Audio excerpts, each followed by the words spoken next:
Hello, you are listening to an episode of Trade Talks, a podcast about the economics of trade policy.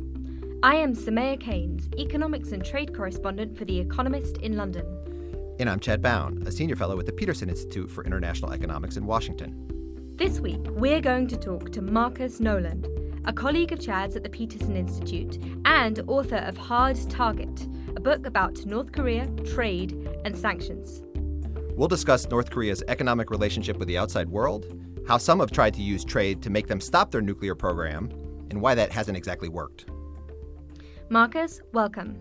Thank you. My pleasure. Okay, so first of all, could you just summarize very briefly what is the current situation with North Korea? The current situation is a mess.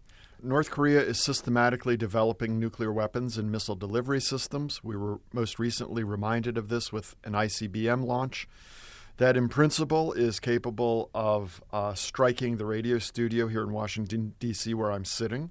The United States has recently put North Korea back on its list of state sponsors of terrorism.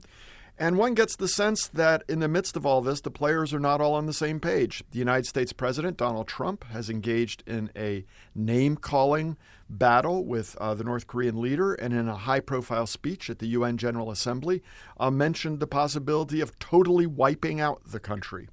In South Korea, a new progressive government would like to pursue a more pro-engagement policy towards the North. And China and Japan seem to be pursuing policies that are excessively narrow in terms of their definition of national interest. In short, we have a looming crisis in the context of real disarray among the major players. So before we get to the story of how we actually got here today, and maybe to give us a flavor of this regime, could you talk a little bit about what it's like to be an economist working on North Korea? Well, working on North Korea is akin to writing fiction because little of what you say can actually be falsified. To give you an example, in North Korea, basic national accounts, even international trade statistics are considered national secrets and not published. The economy has some peculiar characteristics, including reliance on unconventional and even illicit and illegal ways of earning revenue, such as engaging in smuggling, counterfeiting, and nowadays cybercrime. When people ask me where I get the data I use, I tell them I just make it up. I do a little better than that. For example, in the case of trade statistics, we can use something called mirror statistics to compile what we think North Korea is trading. But even that's hazardous. Every year, somebody in some statistical agency around the world gets North and South Korea confused. And the volume of North Korean trade is so small relative to South Korea that those recording errors absolutely swamp the actual data. Another approach that I've been involved in is to use survey data. I've been involved in 2 large-scale surveys of North Korean refugees. People tend to look askance of refugee surveys, but for the purposes I'm looking at, which is essentially asking the refugees, how did you earn your money and how did you spend it? I think these refugee surveys can actually be quite revealing about the actual workings of the North Korean economy. I've also been involved in formal surveys of Chinese enterprises operating in North Korea, as well as South Korean firms operating in North Korea. And again, we glean a lot about the actual workings of the North Korean economy by talking to these participants.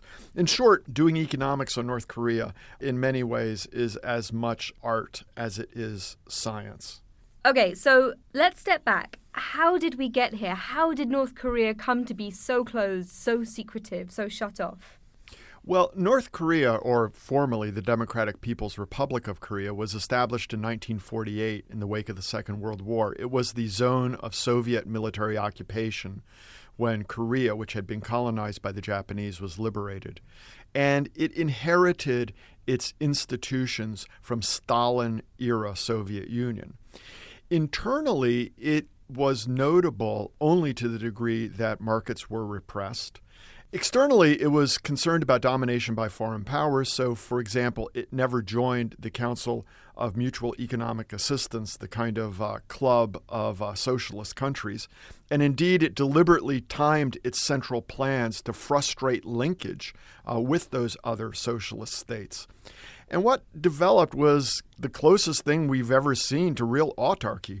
The North Koreans, for example, used to produce radios and televisions that had no tuners.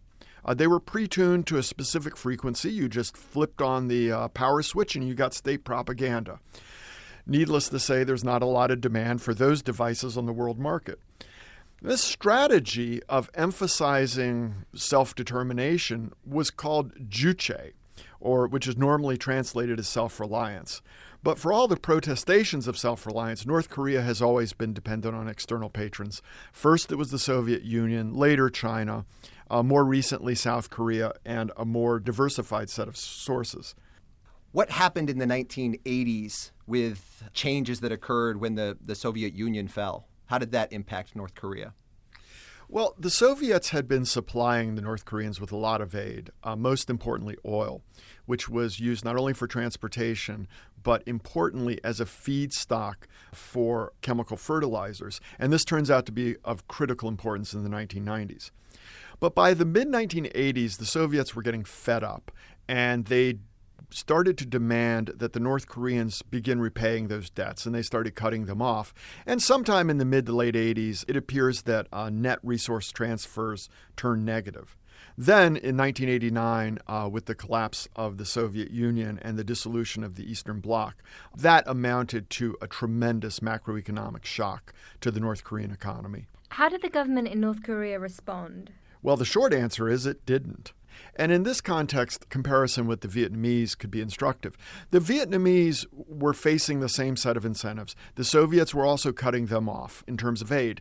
But instead of just standing pat, the Vietnamese initiated a reform process of doi moi. They expanded their exports and so on. For reasons that we may never know until the regime falls and somebody gets access to the archives, the North Korean leadership just didn't seem to grasp what was going on around them and stood still.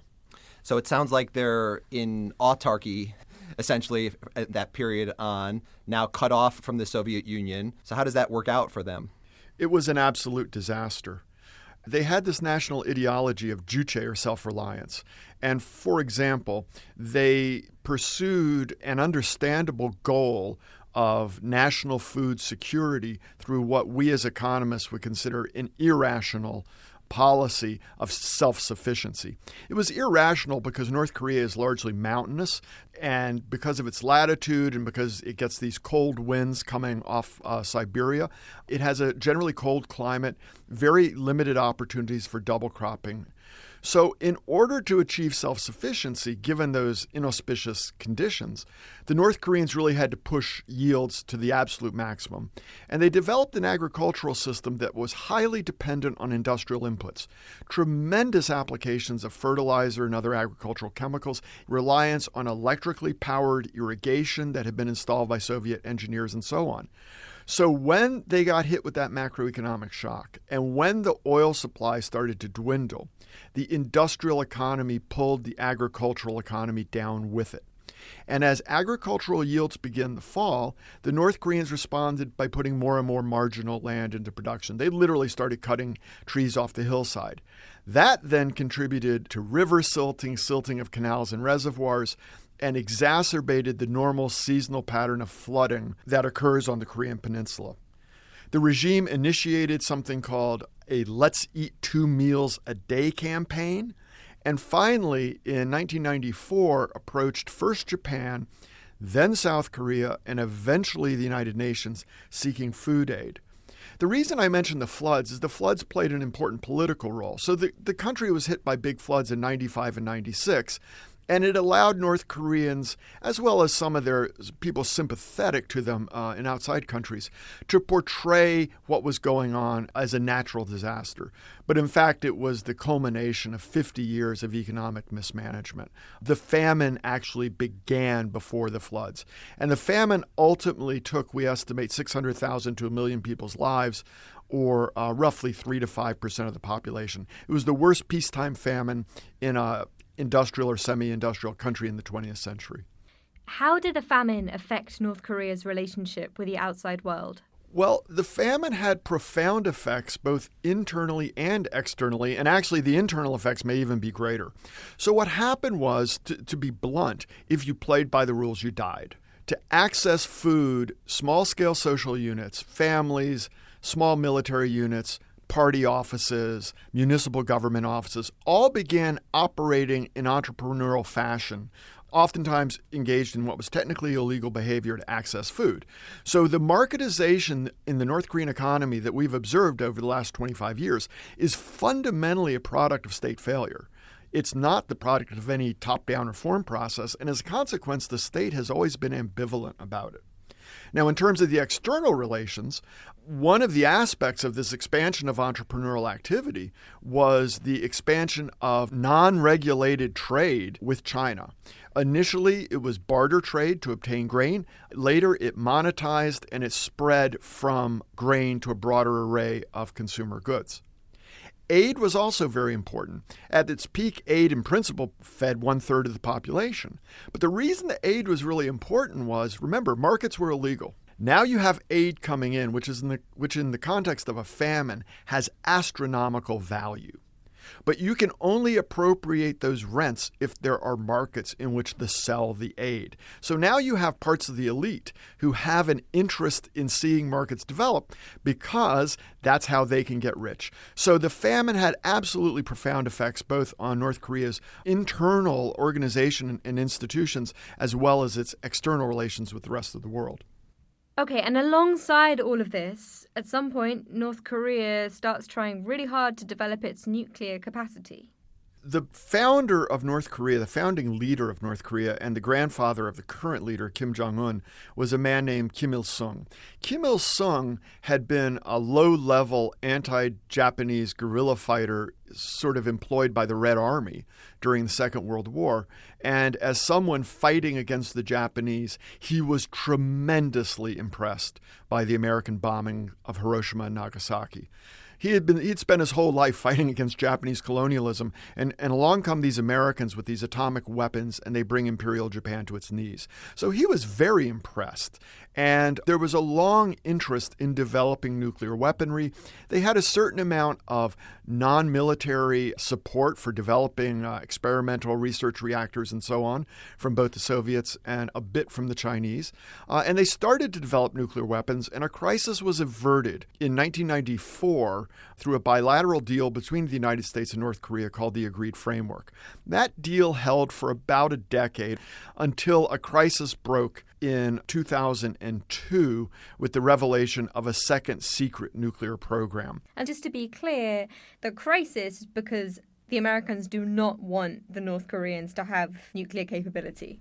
The Americans don't want it. The South Koreans don't want it. The Japanese don't want it. The Russians actually don't want it. Even the Chinese probably don't really want it either.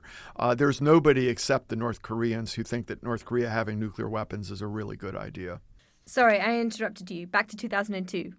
Well, it's simply in 2002, there was a crisis. There was an agreement in principle to basically freeze the North Korean nuclear program in 2005. The North Koreans defected from that agreement. And essentially, we spent the last 12 years trying to get back to the 2005 ante. So in theory, the fact that North Korea wasn't completely closed off in terms of its trade with the rest of the world, it was trading during this period with China, with South Korea, meant it gave some other countries some leverage that it could potentially use. So how did that work out? Sanctions in North Korea face a variety of problems in practice. One set of problems has to do with multilateral coordination. North Korea has been very skilled at playing various countries off against each other, and it's hard to sort of herd all the cats in the same direction. Second problem is particularly acute in democratic societies. It's a problem of the credibility of commitments, that you can have a changing government, and while one government committed to a certain policy or course of action, a successive government may want to undo this. And it's made worse in the case of North Korea. The same sort of incentive problems bedevil engagement. You have problems of coordination across countries as well as problems of the credibility of commitments, especially when it has to do with kind of lumpy things like shutting down a nuclear program. So who goes first? Do you pay them up front and then have them refuse, which is the accusation that has been made in the past about North Korean behavior? Or do somehow you try to persuade them that they really need to dismantle their nuclear program and we will pay you, we really mean it? So both sanctions and inducements have these basic problems of coordination and credibility. So you mentioned herding cats. So tell us about the various players on the external side that were trying to sanction North Korea and the difficulties that came in there. Well, the problem for the United States is that North Korea has been under pretty heavy bilateral sanctions since the outbreak of the Korean War in the early 1950s. So the U.S. didn't have much to sanction itself. And so it was really trying to get North Korea's major trade partners, which at the time were China, South Korea, and Japan, to sanction. It wasn't that much of a problem in the case of Japanese. They had a narrow agenda having to do with Japanese citizens that had been abducted by North Korea. But in general, the Japanese were not adverse to sanctioning North Korea. China and South Korea were a different matter, however. China, for all sorts of reasons, sees the continuation of the North Korean regime as in its geopolitical interests and has been reluctant to impose sanctions. South Korea, the issue of sanctions is controversial domestically, and depending on whether you had a conservative or so-called progressive government, you would either get a government that was pretty oriented towards sanctioning North Korea or a government that almost wanted to engage unconditionally. And the problem for the United States was, to use another metaphor, every time we tried to push North Korea up against the wall and give them a simple choice, either give up your nuclear weapons and integrate yourself into the global community in a prosperous and respectable manner, or retain your nuclear weapons and be cold, hungry, and in the dark, China and at times South Korea would move the wall backwards. So we could never really put them up against the wall and force that choice. So, Mark, if these trade sanctions were so difficult for the Americans to apply, did they experiment with other types of sanctions instead? Because we had already sanctioned most of North Korea's goods trade, starting in 2005, we really shifted towards financial sanctions. The basic idea is that if a bank or financial institution in some other country was dealing with North Koreans involved in the nuclear missile programs, we would go after them, labeling them a money laundering concern. At that point, the bank has a simple choice. Maybe it's doing $1 billion worth of business in the United States and $10 million worth of business in North Korea. So commercial logic just dictates that you drop the North Koreans and preserve the more important commercial interests in the United States. The financial sanctions act differently because what you're doing is it's sort of the same logic that the bank has a greater stake in its relationship with the United States than North Korea. The finance ministry or the central bank has a greater stake in its relationship with the U.S. Treasury or the Fed than it does with the North Korean counterparts. So again, they're liable to go along with the sanctions because they have a more important agenda with the United States, and it's not worth disrupting relations with the United States on more important financial issues over the North Koreans. So increasingly, our sanctions are targeted towards the financial sector, which essentially leverage the size and depth of U.S. financial markets to get other players around the world to do what we want them to do. Okay, so we've got trade sanctions, financial sanctions. Who are these aimed at? Was it powerful North Koreans? Was it more general? Who are they trying to squeeze?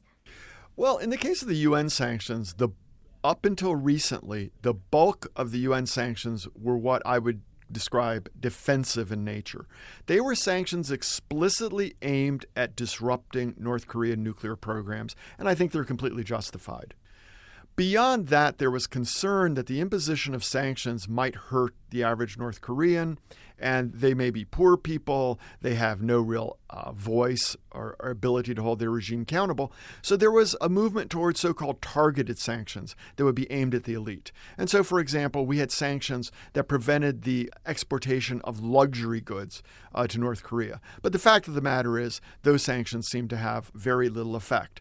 And in the face of North Korean intransigence in the nuclear and missile fields, more recent UN sanctions have become much broader. So now we're sanctioning North Korean exports of minerals, we're sanctioning North Korean exports of textiles and apparel, which will clearly hurt average North Koreans who work in those industries. The basic problem is, again, as in the famine period, is the North Korean government is fundamentally unaccountable to its citizenry. So sanctions during that period don't seem to be working for a number of different reasons that you've explained to us.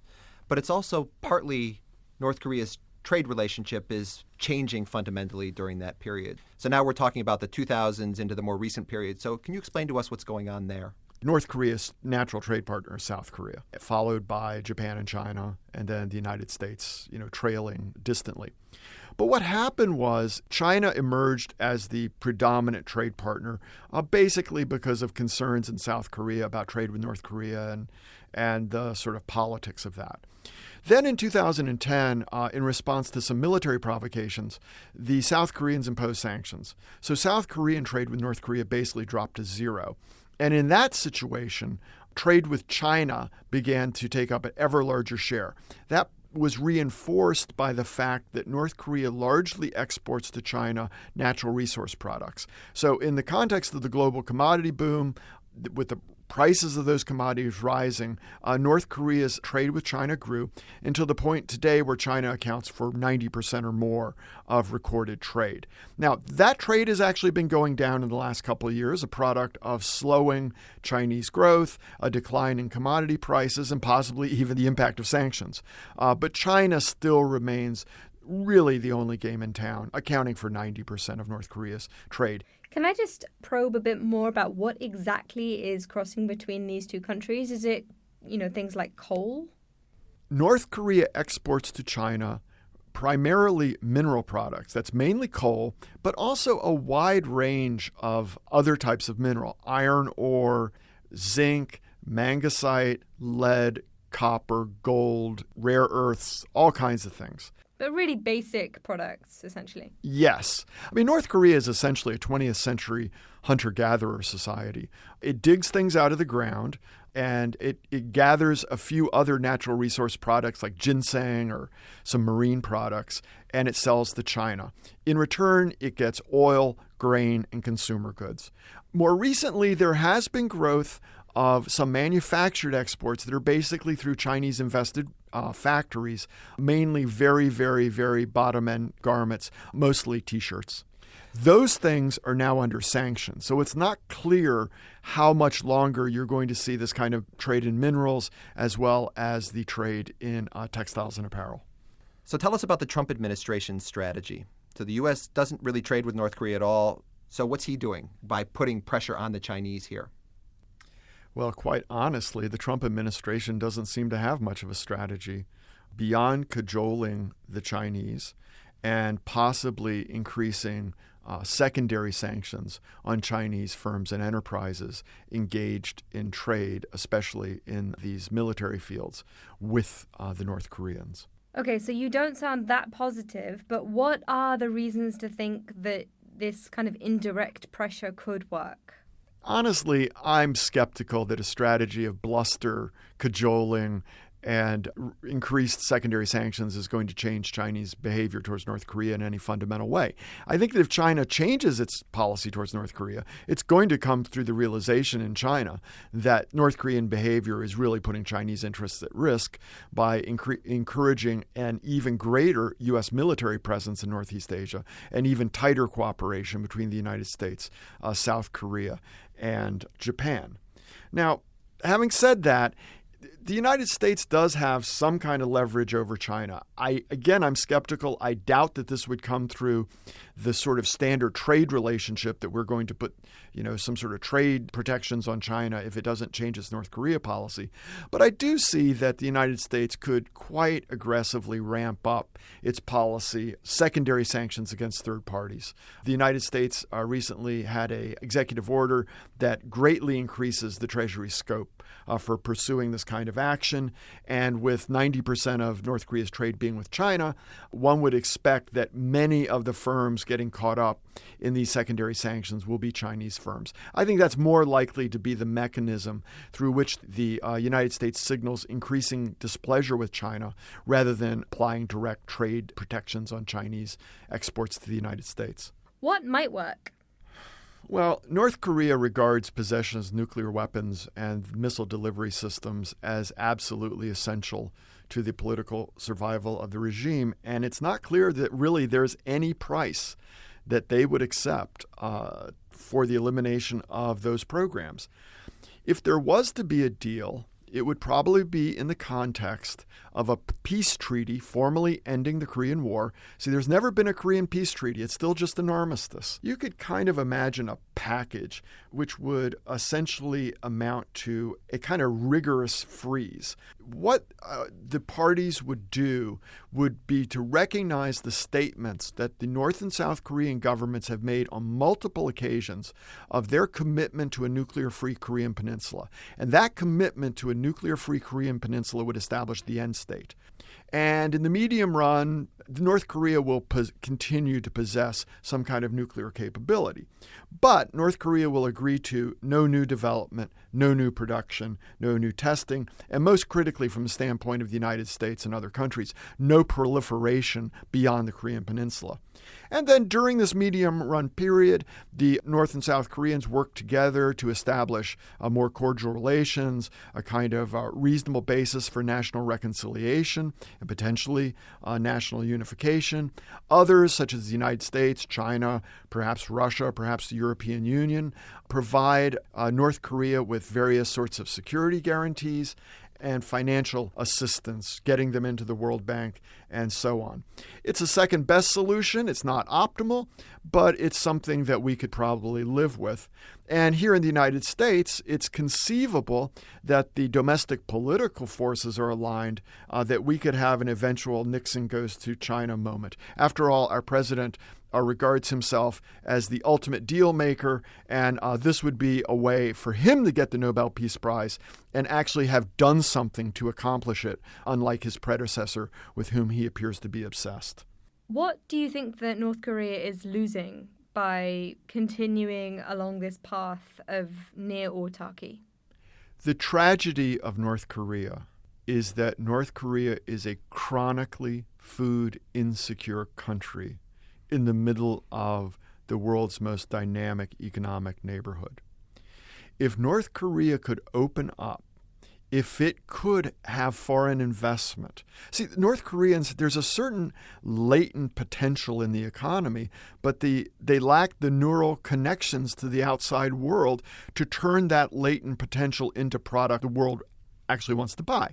So if you could get foreign direct investment into North Korea, if you could establish North Korea as part of global supply chain networks, the economy could potentially just take off, and one would observe an enormous improvement in standards of living and reduction in poverty.